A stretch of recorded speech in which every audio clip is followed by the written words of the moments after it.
കഴിച്ചു കപ്പൽ യാത്രയവർ ചെയ്തു.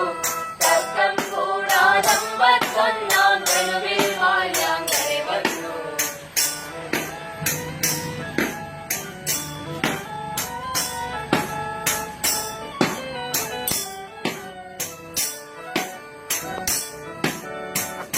രാജകുടുംബത്തോടെ കാവ്യ 3000 വിശ്വാസികളും രാജ്യത്തിങ്കൽ വന്നു വസിക്കും 40 യൂതകൾ